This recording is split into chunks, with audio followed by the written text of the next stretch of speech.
Pus Ki Raat, A Winter Night, Munshi Premchand's famous story. Halku came to his wife and said, "The debt collector is here.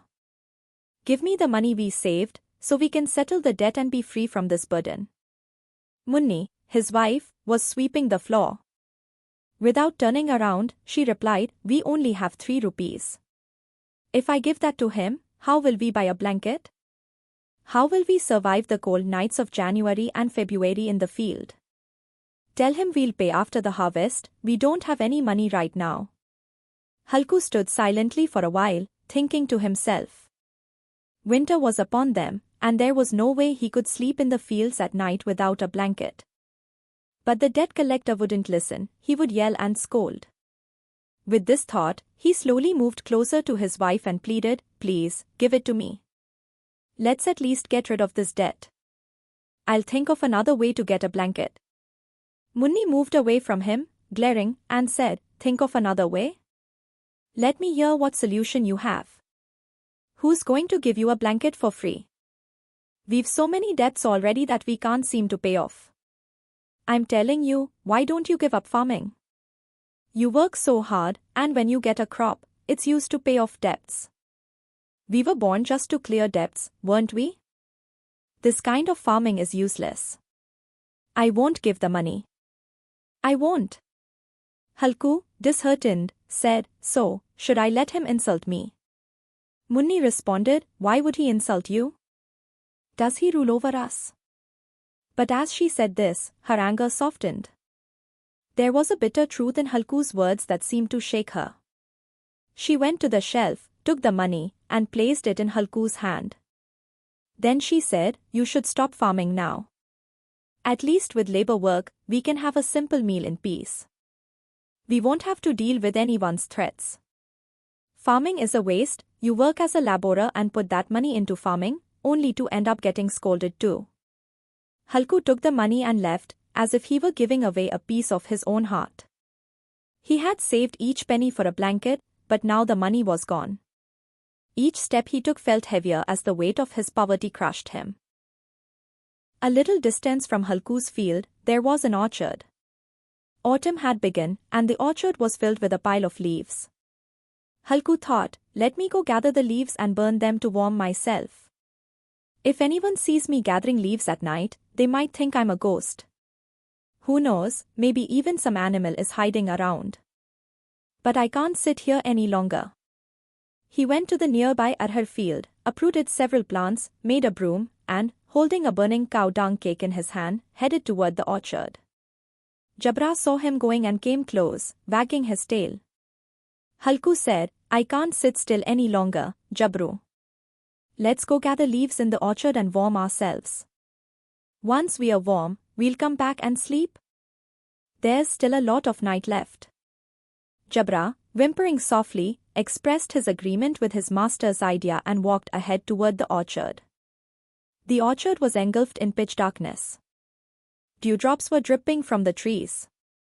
Suddenly, a gust of wind carrying the fragrance of henna flowers came. Halku said, "What a nice smell, Jabra.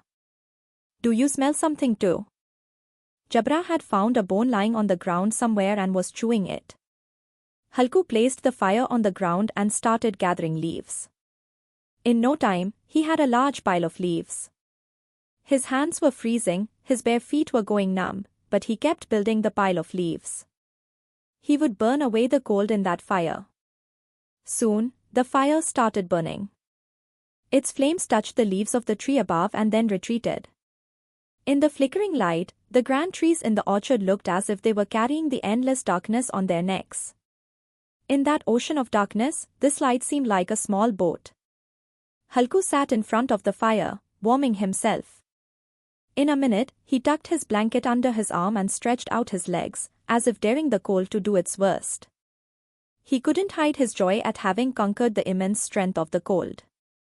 He said to Jabra, "So Jabra, aren't you cold now?" Jabra whimpered, as if to say, "Cold? What cold? Why didn't we think of this before? We could have avoided all that freezing." Jabra wagged his tail. "All right, let's jump over this fire and see who can cross it. If you get burnt, I won't treat you." Jabra looked at the fire with frightened eyes. Don't tell Munni tomorrow that we were cold and had to warm ourselves all night. She'll scold us. Saying this, Halku leaped over the fire, clearing it easily. His feet brushed against the flames a little, but it was nothing. Jabra walked around the fire and stood beside him. Halku said, "Come on, come on. Don't cheat.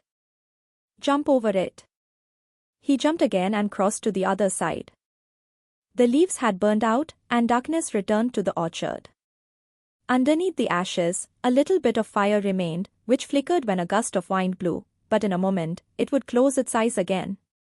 Halku wrapped himself in his blanket again and sat near the warm ashes, humming a song.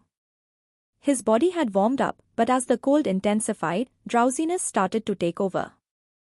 Suddenly, Jabra barked loudly and ran toward the field. Halku felt as if a herd of animals had entered his field, perhaps a group of Nilgai. He could clearly hear the sounds of them jumping and running. Then, it seemed as if they were grazing in the field. He thought, with Jabra here, no animal can enter the field. He'll tear them apart. I must be imagining things. I can't hear anything now. How could I have been so wrong? He called out loudly, "Jabra! Jabra!" Jabra kept barking but didn't come back. The sound of the animals grazing became clearer. Halku could no longer deceive himself, but the thought of moving from his spot felt unbearable. He was sitting there comfortably, all warmed up. In this freezing cold, going out to the field, chasing the animals away, and pursuing them felt like an impossible task. He didn't move from his spot. Sitting there, he tried to scare the animals away by shouting, "Shoo! Shoo!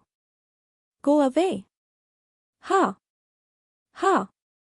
But Jabra barked again. If the animals had run away, he would have returned by now. They hadn't run away, they were still grazing.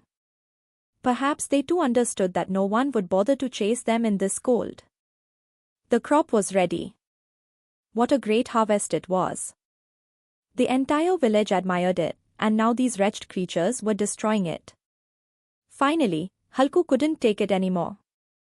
He made a firm decision and stood up, taking a few steps forward.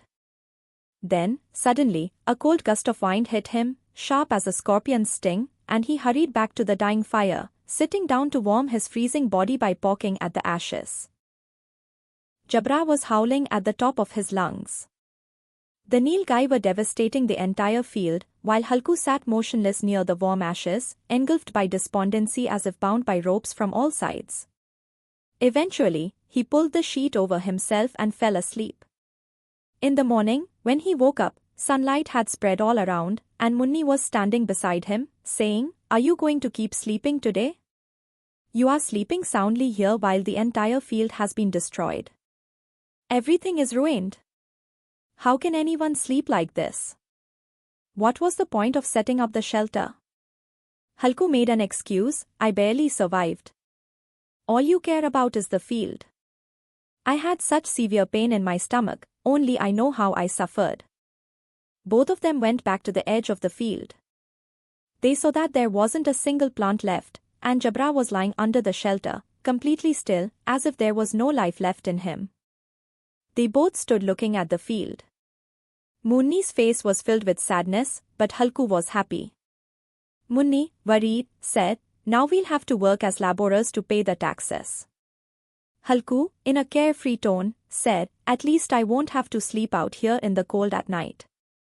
"I swear I won't pay the tax for this field," Munni declared angrily. "We farm to live, not to die. Jabra is still sleeping. He's never slept this long before. Go to the overseer today and tell him that the animals have grazed the field. We won't pay even a penny.